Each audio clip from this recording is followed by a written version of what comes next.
Hello मेरे प्यारे भाइयों और बहनों, नमस्कार। क्या हाल चाल। हम स्वागत है आप सभी का। आज तुम्हारा विकास भैया क्या बताने वाला है। एनसीईआरटी मैथ क्लास 9th की प्रश्नावली 1.5 का पूरा वन शॉट सॉल्यूशन, मतलब ई वीडियो में फिलो में पूरी प्रश्नावली खत्म करेंगे। उसके पहले सैरिया हो जाए, रखो हौसला वो मंजर भी आएगा, रखो हौसला वो मंजर भी आएगा, प्यासे के पास चलकर समंदर भी आएगा, थक कर ना बैठे बोर्ड एग्जाम से लड़ने वाले मुसाफिर, नंबर भी मिलेंगे और मिलने का मजा भी आएगा, और तुम मैथ में भी 100 में 100 फोड़ेगा। बस मैथ को रापचिक स्टाइल से जब अपने विकास भैया से पढ़ेगा। तो चलो यहां पर देखते हैं, हम लोग पूरी मैथ को सॉल्व करते हैं। आपके पाठ का नाम है संख्या पद्धति, अध्याय 1 है, जो कि चैप्टर नंबर 1 है। तो चलो यहां पर देखते हैं। आपका पहला क्वेश्चन कहता है ज्ञात कीजिए, बस यही लिखा है, इनको हमें ज्ञात करना है। एक्चुअली में इस पाठ में आपको पढ़ना है, इस प्रश्नावली में घातांक नियम। क्या होते हैं भैया घातांक नियम, बताओ। तो घातांक नियम का मतलब है जो घात लगाई जाती हैं उनके कुछ नियम होते हैं, उनको जोड़ने घटाने गुणा करने का नियम हम पढ़ेंगे, बस सिंपल, ठीक है। तो चलो यहाँ पर सबसे पहले हम लोग सॉल्व करते हैं पहला क्वेश्चन। तो मैं आपको सॉल्व करवाते करवाते नियम भी समझा दूंगा। तो यहाँ पर आपका दिया गया है 64 की जो है घाते 1/2 पढ़ोगे आप, ठीक है। तो इसको आप सॉल्व कैसे करोगे। सिंपल आपका नियम है कि भाई 64 जो आपका दिया गया है इसके आप लोग फैक्टर कर लो, यानी गुणनखंड बना लो। तो ये आपका 2 से लग जाएगा, 2 तिहाई 6, 2 दूनी 4 यानी 32 हुआ। 32 का आपका 2 से फिर लगेगा आधा यानी 16 हो जाएगा। फिर ये 2 से लग जाएगा 8 हो जाएगा यहाँ पर, और फिर ये 2 से लगेगा 4 होगा, और यहाँ पर फिर 2 से लगेगा 2 दूनी 4, और फिर ये 2 से लग जाएगा आपका 1। जब तक 1 ना आए तब तक काटते जाना है। अब यहाँ पर देखो ये कितने बार है, 1 2 3 4 5 6 बार है। तो इसका मतलब है कि भाई 2 की घाते 6 हम लिख सकते हैं। तो इसके बराबर यहाँ पर हम लिखेंगे 2 की घाते 6, है ना। और यहाँ पर कोष्टक में बंद करेंगे, और ये आपका है 1/2, तो 1/2 ऐसे लिख सकते हैं। फिर आप इसको सॉल्व करोगे तो अंदर वाली जो चीज़ें होती हैं इसका आपस में गुणा ही होता है, यानी 2 की घातें आपका लिखा है 6, इसके बटे में आप 1 लगा दोगे, कोई दिक्कत नहीं है, और यहाँ पर गुणा होगा 1/2 का, तो आपका सल्यूशन आ जाएगा। सबसे पहले हम घातों को सॉल्व करते हैं। तो यहाँ पर आपका आ जाएगा कि भाई 6 का गुणा 1 में होगा, और 2 का यहाँ पर 1 से होगा तो 2 ही रहेगा, यानी 2 का आपका हो जाएगा 6 बटे में आपका हो जाएगा 2, यही हो जाएगा। अब यहाँ पर इसके बराबर 2 से आपका मर जाएगा ये 3 बार में, तो 2 की घातें आपका यहाँ पर आंसर आएगा 3, यानी अगर बोलें तो भाई 2 गुणा में आपका 2 गुणा में फिर से 2, 2 दूनी 4 दुनाई आपका हो जाएगा 8। एक एक चीज़ बता रहा हूँ, थोड़ा टाइम जरूर लूँगा। अच्छा ये नियम है। दूसरी चीज़, एक और चीज़ हो सकती है मेरे प्यारे भाइयों, वो क्या हो सकती है। सिंपल सी बात याद रखना, जो आपका 1/2 होता है वो किसी भी संख्या का जो है वो रूट ही होता है। अगर मैं बोलूँ 64 की घातें 1/2, इसका मतलब है कि 64 जो है उसका हमें रूट निकालना है ना। सिंपल, अब समझ में आ गया बोलो। अगर समझ में आया तो बताओ। वर्गमूल ही आपको निकालना है इसका। तो 64 का वर्गमूल अगर आप निकालोगे तो देखो यहाँ पर इसका जोड़ा बनाओ, एक ये पकड़ोगे, एक ये पकड़ोगे, यानी आपका हो जाएगा 2, फिर ये 2 और ये 2, इनका आपस में गुणा कर दोगे, आ जाएगा 2 दूनी 4 दुनाई 8। तो दोनों नियम मैंने आपको समझा दिए। बोलो कोई दिक्कत है यहाँ पर, तो नहीं दिक्कत है। अच्छा ये रूल क्या आप समझाना चाहता है। अगर कोई संख्या मान लो a दी गई है, इसके कोई घात लगाई गई है a n घात मान लो, है ना, और इसमें जो है फिर से घात अगर हम लोग लगा देते हैं मान लो यम, तो इनका आपस में गुणा हो जाता है, यानी इसका बराबर हो जाएगा a की घात n गुणा यम। और यही मैंने आपको सॉल्व करवाया, ये देखो यहाँ पर गुणा करवा के, बिल्कुल ये वाला नियम आपका यहाँ पर फॉलो हो रहा है, ठीक है। आगे बढ़े, कोई दिक्कत बोलोगे नहीं दिक्कत। आगे हमारा आता है मेरे भाई यहाँ पर दूसरा क्वेश्चन। 32 दिया है, फिर उसकी घातें 1/5। अब इसको तो आप रूट से सॉल्व नहीं कर सकते, तो सबसे सिंपल सा नियम है मेरे भाई इसका कि आप लोग इसका फिर से क्या करो, गुणनखंड बना लो, यानी 32 का आपको बेस संख्या निकालना है। इसका बेस क्या है, आधार क्या है। तो यहाँ पर आप कहोगे कि 2 से लग जाएगा, तो 2 यानी 16 दुनाई 32 होता है, आधा करना है ना। फिर 2 से लग जाएगा, 2 अठे आपका हो जाता है 16, फिर ये 2 से लगेगा 2 चौके आपका हुआ 8, फिर ये 2 से लगेगा 2 दूनी आपका 4, और फिर ये 2 से लग जाएगा 1, यानी जब तक 1 ना आए काटते जाना है। अब यहाँ पर देखो कितने बार 2 आया, तो 1 2 3 4 5 बार, यानी हम बोलें तो इसको मेरे प्यारे भाइयों लिख सकते हैं 32 को, क्या लिख सकते हैं 1 2 3 4 5, यानी 2 की घातें 5 हम लोग यहाँ पर लिख सकते हैं, है ना। इसको आप लोग बंद करो कोष्टक के अंदर। उसके बाद है आपकी घात 1/5, यानी इसका इसका आपस में गुणा ही होगा। तो सिंपल है मेरे प्यारे भाइयों कि 2 की घातें आपका दिया है 5, है ना, इसका क्या है बटे में 1 लगा सकते हैं, कोई दिक्कत नहीं। गुणा करेंगे किससे भाई, 1/5 से, है ना, घात से। तो अब यहाँ पर सबसे पहले घात को सॉल्व करेंगे, इनका गुणा मत कर देना। तो यहाँ पर 5 से 5 मर जाएगा, तो यहाँ पर केवल बचेगा 2 और यही आपका आंसर हो जाएगा। कितना सरल है ना। फिर यहाँ पर वही नियम लग रहा है भाई, है ना, जो मैंने पीछे बताया। आगे बढ़ें, आगे हमारा आता है मेरे प्यारे भाइयों तीसरा, और ये नियम आप समझो कंपटीशन लेवल की तैयारी करोगे, पुलिस वगैरह की तैयारी, उसमें काम आएगा, उसमें ये क्वेश्चन पूछे जाते हैं। और आज मैं जो बता रहा हूँ जीवन भर आपको याद रहेगा। अब 125 दिया गया है, अगर मैं डायरेक्ट सॉल्व करवाऊं तो 125 जो है वो 5 का क्यूब ही है, लेकिन जो मैंने आपको रूल बताया सिंपल वाला कि भाई हमेशा जिंदगी भर याद रहे, 125 का गुणनखंड बनाओ। ये आपका लगेगा केवल 5 से सबसे पहले, तो आपका हो जाएगा 5 दूना 10, 5 पचे 25, यानी 25, 25 पंचे 125 होता है। 25 जो है फिर 5 से लगेगा, यहाँ पर आ जाएगा आपका 5, 5 पचे 25, फिर 5 से 5 लगेगा, 1 बचेगा, यानी आपका ये हुआ, यानी 5 की घातें 3। तो 125 को हम लिखेंगे 5 की घातें मेरे प्यारे भाइयों 3, है ना। और इसको आप क्या करोगे, कोष्टक के अंदर बंद करके फिर इसमें घात लग रही है 1/3, यानी इसका मतलब यही सीधा सा है कि भाई 5 की घातें जो आपका 3 दिया गया है इसमें गुणा होगा 1/3 का। इसके बटे में आप 1 लगा दोगे, कोई दिक्कत नहीं, 3 से 3 मर जाएगा, सिंपल सा आपका बचेगा फिर से वही 5। और यही मेरे प्यारे भाइयों आपका आंसर है। देखो कितना सरल है ना घातांक नियम। बताओ आपका विकास भैया सरल बता रहा है या नहीं, हर चीज़ समझ में आ रहा है ना। तुमको बाबू समझ में आ रहा है, तुमको समझ में आ रहा है। तो देखो छोटे छोटे बच्चे हैं, कक्षा 6-7 के, इनको आ रहा है, तुम तो 9th में हो भाई, तुमको तो आना चाहिए। आओ मैं दिखा देता हूँ, ये लोग पढ़ते हैं मुझसे, है ना, साथ में बैठ के। बाबू तुम भी आओ, ये तो घर है बैठा है, आ जाओ आ जाओ, तो आ जाओ जल्दी, ठीक है। उसके बाद देखो यहाँ पर हम लोग सॉल्व करते हैं दूसरा क्वेश्चन, ज्ञात कीजिए, और ये सभी आपके क्वेश्चन दिए गए हैं। तो चलो हम लोग यहाँ पर फिर से एक एक करके सॉल्व करते हैं। यहाँ पर भी आपको घातांक के नियम ही वही वाले लगाने हैं, कोई दिक्कत नहीं है, हम लोग लगा देंगे, ठीक है। तो चलो सबसे पहले हम लोग इसको सॉल्व करते हैं, पहला क्वेश्चन। तो हमारा पहला क्वेश्चन है कि भाई 9 की घातें 3/2, ऐसे आप पढ़ोगे, है ना। तो 9 की जो पावर है 3/2 है। तो सिंपल मेरे भाई, सबसे पहले मैंने आपको बताया ना कि भाई 9 का जो है वो गुणनखंड बनाओ। गुणनखंड बनाओगे तो 3 से लगेगा, 3 तिरकाई आपका होगा 9, और फिर ये 3 से लग जाएगा, यहाँ पर बचेगा 1, यानी 3 का स्क्वायर ही आप कह सकते हो। तो यहाँ पर हम लोग इसको लिख देंगे कि भाई 3 का जो है ये स्क्वायर हो रहा है ना। ये आपका कोष्टक के अंदर जाएगा। उसके बाद है 3/2, आप चाहोगे तो डायरेक्टली कर लो भाई, है ना, इसको कोष्टक में ना बंद करके डायरेक्ट गुणा कर दो, मैं आपको समझाने के लिए बता रहा। तो यहाँ पर आपका हो जाएगा 3 की घातें 2 और गुणा में फिर से 3/2, है ना मेरे प्यारे भाई, यही हो जाएगा। 2 से 2 आपका मर जाएगा, बोलो हाँ। तो यहाँ पर आपका 3 की घातें आपका हो जाएगा 3, है ना। और ये बराबर में कितना होगा, 3 गुणा में फिर से 3 गुणा में 3, यही तो लिखा गया है, 3 की घातें 3, यानी 3 की क्यूब। तो 3 का क्यूब कितना होता है, तो बोलोगे 27 होता है मेरे प्यारे भाइयों। और यही आपका आंसर हो जाएगा। बोलो कहीं गलती हुई है तो नहीं हुई है, ठीक है। तो चलो आगे बढ़ें, आगे बताओ समझ में आ रहा है, बिल्कुल आराम से समझा दिए या नहीं। आगे बढ़ते हैं, आगे हमारा आता है दूसरा क्वेश्चन। आ जाओ रे तुम लोगों।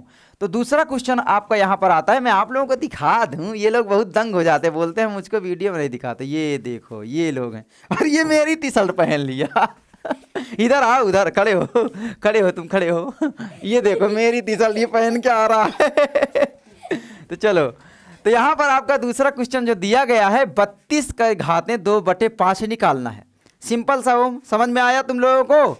तो यहाँ पर सिंपल है, क्या करेंगे हम 32 का यहाँ पर सबसे पहले गुणनखंड बनाएंगे। Very good. तो 2 से आपका लगेगा 16, 2 यानी 16 दूना 32 ही होता है ना। फिर 2 से लगेगा 2 अठे 16, फिर ये किससे लगेगा 2 से, 2 चौके 8, फिर ये आपका 2 से लग जाएगा, 2 आ जाएगा, और 2 फिर 2 से लग जाएगा, यहाँ पर 1 बचेगा।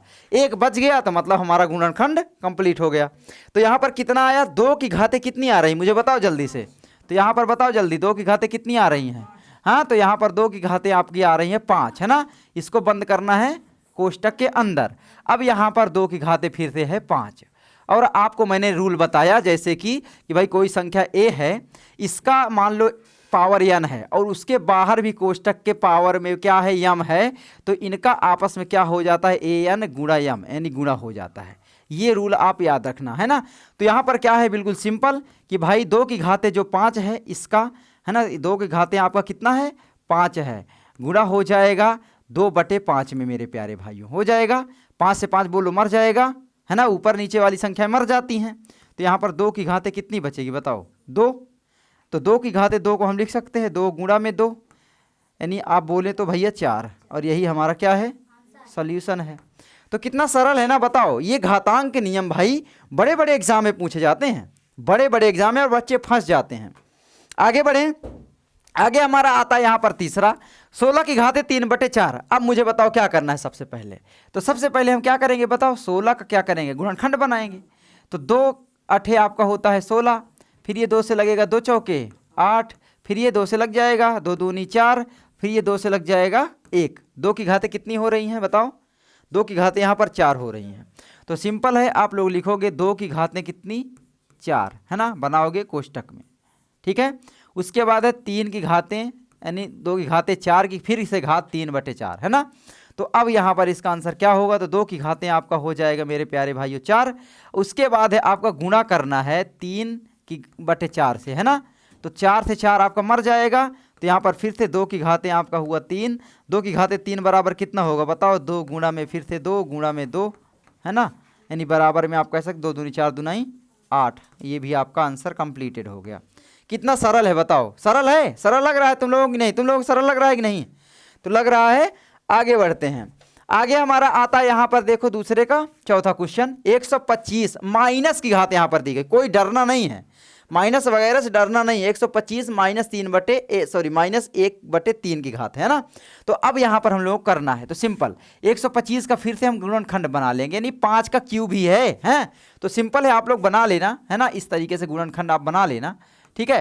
तो यहाँ पर ये 5 का क्यूब ही है, तो यहाँ पर हम लिख देंगे 5 का क्यूब, और इसको क्या करेंगे, कोष्टक के अंदर बंद करेंगे, आपको पता है। उसके बाद -1/3 घात फिर लगी हुई है, तो इसका मतलब सीधा सा है कि भाई 5 का यहाँ पर क्या है कि घातें 3, और गुणा करेंगे -1/3 में। तो सिंपल है, 3 से 3 मर जाएगा, मर जाएगा ना, बोलो हाँ। तो बराबर में क्या हो जाएगा, 5 की घात -1, और इसके बराबर हम क्या लिख देते हैं, कोई भी संख्या मान लो होती है a की घात -n के रूप में, इसका मतलब यही होता है ना। a की घात क्या है, सॉरी 1, a की घात -1 अगर हम लिखते हैं तो इसका मतलब होता है मेरे भाई, है ना। चलो, a की घात -1 जो होती है ना, इसका मतलब होता है कि भाई 1/a, यानी वो संख्या को हम बटे में लिख देते हैं। तो सिंपल है, आपका यहाँ पर हो जाएगा 5 की घात -1, इसका मतलब सीधा सा है कि भाई 1/5, ठीक है। 1/5 का फिर सॉल्यूशन करोगे तो कितना आएगा, 0.2, है। ये आपका आंसर हो सकता है, आपके बुक में ये वाला हो या ये वाला हो या इतना ही लिखा हो आंसर में, तो आप बोलोगे भाई ये गलत पढ़ा रहे हो, तो आप देख लेना, ठीक है।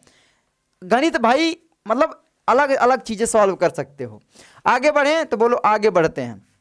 आगे हमारा यहाँ पर आता है अब तीसरा क्वेश्चन, हमें फिर से क्या करना है, सरल करना है। अब आपको भौकाली क्वेश्चन दिख रहे होंगे, और ये उतना ही आसान है। अभी मैं आपको बताऊं, देखो सबसे पहले आपका क्या दिया गया है, 2 की घातें 2/3, और फिर से डॉट दिया है, यानी आपका ये क्या है, गुणा का चिन्ह छिपा होता है डॉट में, और 2 की घातें 1/5, है ना। तो चलो हम लोग पहला क्वेश्चन सॉल्व करेंगे। तो यहाँ पर पहला क्वेश्चन आपका जो दिया है यही वाला दिया है, तो बराबर यहाँ पर याद रखना मेरे प्यारे भाई, देखो यहाँ पर बेस जो है ना, ये संख्या देखो ये सेम संख्या है, यानी बेस हमारा सेम है, आधार हमारा सेम है, घातांक जो है वो अलग अलग है। तो घातांक अलग होते हैं, बेस सेम होता है हमारा, तो क्या होता है मैं आपको बता दूं। जैसे मान लो a की घातें n है, और यहाँ पर फिर से गुणा में a की घातें ही m है, यानी बेस हमारा सेम है, तो इसके बराबर हम लिखते हैं a की घातें n + m, यानी ये क्या है, आपस में घातांक जो है ये जुड़ जाते हैं, और ये नियम आप याद रखना, ठीक है। तो यहाँ पर अब बताओ सॉल्यूशन करो, सिंपल सा है कि भाई यहाँ पर जो आधार दिया गया है वो दिया गया है 2, है ना। तो 2 की घातें 2/3 और प्लस में हो जाएंगी 1/5। घात पहले सॉल्व करेंगे, तो यहाँ पर सिंपल है, 2/3 प्लस में आपका 1/5, लासा लोगे आपका 15 आएगा, 5 × 15, और 3 × 5 = 15, 5 दूनाई 10, प्लस में आपका 5 × 15, 3 × 1 = 3, यानी आपका हो जाएगा मेरे प्यारे भाइयों 13/15। क्या हो जाएगा, 13/15। तो इसके बराबर हम लिख सकते हैं कि भाई 2 की घातें 13/15, ठीक है। क्या हो जाएगा, 2 की घातें 13/15, ठीक है। तो इस तरीके से आप लिख सकते हो। बोलो कोई दिक्कत? नहीं दिक्कत है, ठीक है। तो ये चीज़ें आपकी हो गई हैं। अच्छा एक चीज़ और लिख सकते हो, इसको ऐसे भी लिख सकते हो। कैसे कि भाई रूट में कर दो, हाँ 2 गुणे में आपका 13 और यहाँ पर 15 में ये, ठीक है। ऐसे भी आप लिख सकते हो।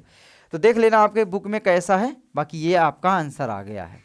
आगे बढ़ें तो आगे बढ़ते हैं। अच्छा ये कैसे लिखते हैं? सीधा इसका इसके रूट में लगा करके इसका इसका गुणे के रूप में लिख देते हैं, और ये जो नीचे हर होता है, हर को जो है यहाँ पर मूल के रूप में लिख देते हैं, मूल संख्या के रूप में। आगे बढ़ें, बताओ आगे बढ़ते हैं। आगे हमारा आता है 1/, है ना, 3 की पावर 3 का जो है फिर से पावर है 7। तो बिल्कुल सिंपल है, वही वाला रूल यार, है ना। सबसे पहले 1/, जो है 3 की पावर 3। तो मेरे प्यारे भाइयों आपको पता है 1/3 की पावर 3 जो बटे में है, इसका बराबर मतलब है कि 3 की पावर -3, ऐसे भी तो लिख सकते हैं, है ना। तो 3 की पावर -3 लिख दो, क्या दिक्कत है? कोई दिक्कत हो जाएगी तो बोलोगे नहीं दिक्कत हो जाएगी, ठीक है। तो यहाँ पर आपका इसका मतलब हुआ, हमने लिखा 3 की पावर -3, है, यही तो मतलब है। और उसके ऊपर जो है घात की 7 है। अब बताओ क्या हो जाएगा? तो सिंपल है, इनका गुणा होगा। तो 3 की पावर -3 का जो है गुणा हो जाएगा आपका 7 का, है ना। तो यहाँ पर कितना हो जाएगा? 3 की पावर -21। अच्छा 3 की पावर 21 को हम क्या लिख सकते हैं बताओ? 3 की पावर 21 को हम लोग क्या लिख सकते हैं बताओ? मुझे कमेंट करके आप लोग बताओगे, ठीक है। तो 3 की पावर 21 को हम लोग लिख सकते हैं -21 को, ठीक है। तो यहाँ पर 3 की पावर -21 को लिख सकते हैं 1/3 की पावर 21। बोलो हाँ। तो ये दोनों में से कोई आपका आंसर होगा, बुक में आप लोग देख लेना। तो बताइए समझ में आ रहा है या नहीं? आपका विकास भैया प्यारे तरीके से समझाएगा, बिल्कुल आराम से लॉलीपॉप स्टाइल में। तो ये आपका आंसर हुआ। अच्छा ये होता कैसे है? तो एक मैंने बताया ना कि भाई कोई संख्या मान लो 1/a के रूप में है, तो मैंने आपको बताया था कि उसका मतलब है आपका a की पावर -1, वही मतलब हुआ, है ना। तो वही चीज़ तो यहाँ पर है, देखो। और उसके बाद इसमें पावर लगा हुआ है, फिर से मान लो किसी संख्या का 7 का, तो इसका गुणा हो जाता है। सिंपल है यार, प्रैक्टिस जितना करोगे मैथ आएगी। ये नियम वगैरह याद रखने की ज़रूरत नहीं है, आप डायरेक्टली सॉल्व करो, है ना। मैथ डायरेक्टली सॉल्व करना है, बस प्रैक्टिस से आएगी। आगे बढ़ें। आगे हमारा तीसरा 11 की पावर 1/2 बटे 11 की पावर 1/4। अब बताओ क्या होगा? यहाँ पर ध्यान देना, आपका जो बेस है ये सेम है, और यहाँ पर जो घातांक हैं अलग अलग हैं, ये चीज़ आप याद रखना। तो यहाँ पर आपका जो है ये भाग हो रहा है। अब आपको पता है कि a की जो पावर है वो अगर मान लो n है ना, a की पावर क्या है? a की पावर आपका n है, और हम लोग भाग करते हैं a की पावर m से। तो मेरे भाई आप बराबर में ये भी तो लिख सकते हैं कि a की पावर n और बटे में a की पावर m, है ना। इसका मतलब आपको पता है कि ये घातें क्या है? घट जाती हैं, यानी इसका मतलब आपका हो जाएगा a की पावर n-m, है ना। ये नीचे वाली घात क्या है? घट जाएगी, ये आपका हो जाएगा। तो ये घात को हमें घटाना ही है, तो इसके बराबर हम लिख देंगे कि भाई 11 की पावर, ठीक है, 11 की पावर क्या हो जाएगा बताओ? 1/2, और इसमें हमें घटाना है 1/4 को। बोलो हाँ। तो 1/2 -1/4 ये आपको निकालना है। लासा लोगे 4 आएगा, 2 दूनी 4, 2 एकम 2, -4 एकम 4, 1 4 एकम 4 एकम 1, यानी 1 आपका हो जाएगा 1/4। 2 में से 1 गए, आपका हो जाएगा 1 और बटे में 4। तो इसका मतलब मेरे भाई आप लोग लिख दोगे, क्या लिख दोगे? 11 की पावर, है ना, 1/4, और यही आपका आंसर है। तो थोड़ा ऊपर लिखते हैं 11 की पावर 1/4, है ना, लिखने में थोड़ा अजीब लगता है। ये आपका आंसर हुआ मेरे भाई, ठीक है, ये आपका आंसर हुआ। चलो आगे बढ़ें, तो बोलो आगे बढ़ते हैं। आगे हमारा आता है यहाँ पर देखो, है ना, आपका चौथा क्वेश्चन 7 की पावर 1/2 और 8 की पावर 1/2 का गुणा करना है। तो चलो कर लेते हैं, बिल्कुल सिंपल है। देखो यहाँ पर जो है घातांक अब की बार सेम है, ये देखो घातांक आपके सेम है और बेस आपके अलग अलग हैं। तो ये वाला तो और सरल होता है, ये वाला तो और सरल होता है। क्या होता है कि भाई कोई भी मान लो हमारी ये घातांक सेम है और बेस अलग अलग है। मान लो बेस हमारा ए है यहाँ पर और ये घातांक सेम है, याद रखना, यानी एन है मान लो घातांक, और यहाँ पर फिर से गुणा हो रहा है, यानी हमारा बेस अलग है, यानी बी और यहाँ पर फिर एन, यानी घातांक सेम है। तो इसका बराबर मेरे भाई इसका आपस में गुणा हो जाता है, ए गुणा में आपका बी, है ना, कि पावर आपका हो जाता है एन, है ना। सिंपल सी बात है, याद रखना बस, ठीक है। तो यहाँ पर आपका क्या है, 7 8 आपका हो जाएगा 56 और यहाँ पर हो जाएगा मेरे प्यारे भाई 1/2। तो यहाँ पर 7 8 आपका हो जाएगा 56 की पावर 1/2, है ना। घातांक आपका सेम रहेगा बराबर। अब बताओ यहाँ पर फिर सॉल्व करना है वही वाला पीछे वाला नियम कि 56 का आप लोगों को क्या करना है, गुणनखंड बनाना है। तो ये लगेगा 2 से 2 दूनी 4 और एक बचेगा 2 8 16, यानी 28 दूनी 56। 2 से लगेगा आपका कितना हो जाएगा, 2 1 कम 2, 2 चौके 8, ठीक है। 2 से लगेगा 2 7 14, ठीक है, इतना हुआ। तो यहाँ पर इसका मतलब क्या लिख सकते हैं, अब यहाँ पर 7 से काट देंगे तो 1 आ जाएगा, यानी इसको हम क्या लिख सकते हैं कि 2 गुणे 2 गुणे इतना, है ना। तो इसको क्या लिख सकते हैं, ये आपका 1/2 है। मैंने आपको पीछे बताया कि जिसमें 1/2 होता है इसका मतलब यही होता है कि भाई ये 56 रूट में है ना, यही मतलब है। 1/2 घातांक अगर लगा हुआ है घात, इसका मतलब सीधा सा है कि वो संख्या रूट की संख्या है, बेस आधार जो है। तो भाई इसका रूट निकाल लो, इसका वर्ग निकल रहा है तो इसको बाहर करो और जिसका नहीं निकल रहा है उसको रूट में करो, 7 दूनी 14, यानी आपका 2 रूट आप लिख सकते हो 14। ये आपका आंसर है। अगर आप चाहो तो ये वाला भी हो सकता है, ये वाला भी देख लेना आपके बुक में जैसा भी हो, ठीक है। तो मैं आपको सारी चीज़ें बता रहा हूँ, बताओ आराम से समझ में आ रहा है या नहीं। पता है यार आ रहा होगा क्योंकि तुम्हारा विकास भैया बता रहा है और ये खत्म हो गया यार चैप्टर, ठीक है। तो आई होप आपको वीडियो अच्छी लगी होगी, अगर अच्छी लगी तो लाइक करना, चैनल पर नए सब्सक्राइब करना। मैंने आपको साथ में नियम भी बता दिए हैं, कोई दिक्कत नहीं है, ठीक है। जय हिंद, जय भारत, वंदे मातरम। पढ़ाई करते रहें, ऑल द वेरी बेस्ट।